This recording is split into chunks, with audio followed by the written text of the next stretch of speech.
Felma, Manuel, by the way, nasabi na ba sa inyo ni Attorney Yeban na lilipat tayo ng korte? Ha? Hindi pa. Bakit? Dahil nalaman ng judge na malayong kamag-anak niya yung mother ng asawa ni Timo.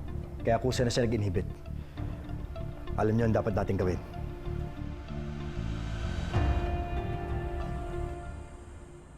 Ipapakita natin sa korte kung anong klaseng tao si Colleen. We'll show them na wala siyang kakayahang pumatay.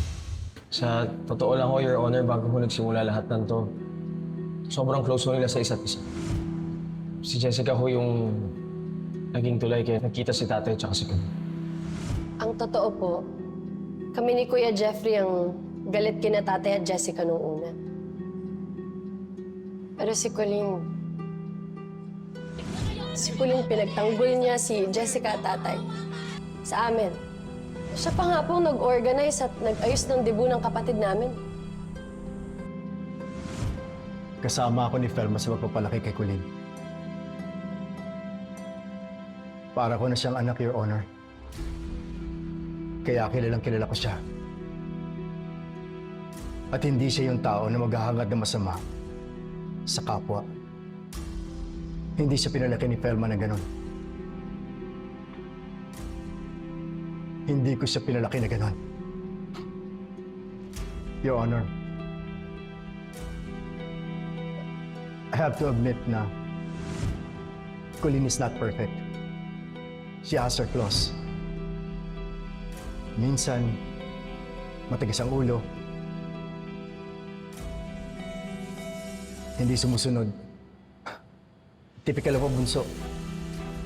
Pero besides her imperfection, hindi kasama ang pumatay.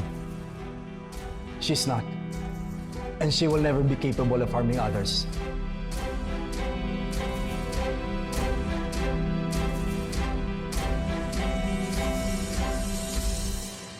Miss Felma Ruiz, the defense has painted that your daughter is kind and incapable of harm. Pero let's address the issue. Hindi ba't ilang beses nag-away sina Jessica at Colleen bago nangyari tong insidente? Totoo po. Nagkaroon sila ng hindi pagkakaintindihan. Gaya ng normal na magkakapatid. Tampuhan, samaan ng loob, selosan. So there was jealousy.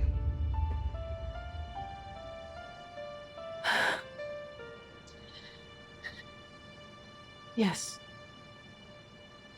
Sa pagmamahal at atensyon ng tatay nila. Pero sinubukan namin na pagbatiin silang dalawa. Pero gaya ho ng ordinaryong teenager, hindi ho namin sila mapilit. Kaya hinayaan ho namin silang magkasundo. Kusang magkabati.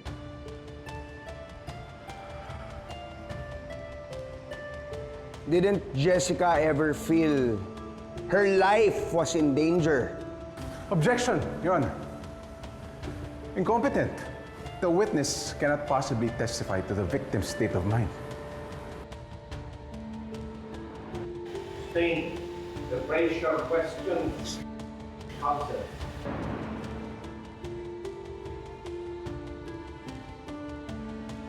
So, after all the tension between the two girls,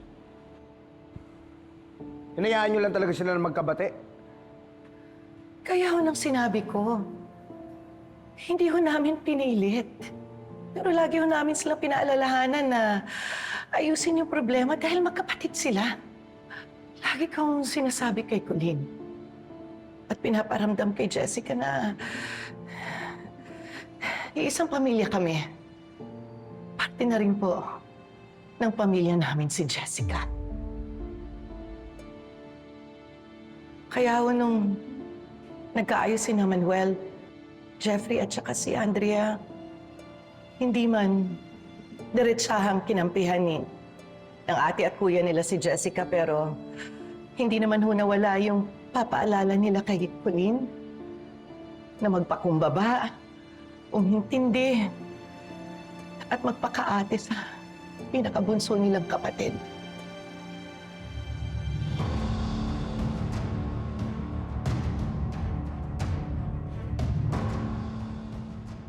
Your Honor, pareho ko pong anak si Colleen at saka si Jessica. Pareho ko po silang mahal. Wala po akong kinakampihan sa kanila.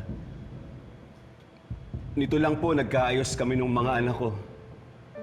Sigurado po ako na magkakaayos din si Colleen at Jessica.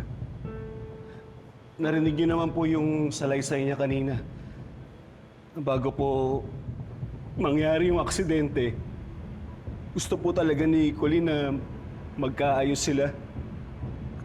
Kaya wala po talagang dahilan para gumawa siya ng masama o kaya saktan niya si Jessica. Wala po. Pwede ba, Manuel? Tigilan mo na yung pagpapabango sa pangalan ni Colleen. Tinulak niya si Jessica, pinatay niya ang anak natin. Hindi mo naiintindihan yon? Hazel, stop it! Oo naman eh! Order in the court! Wala na sinasabi mo dyan, Manuel. Order in the court!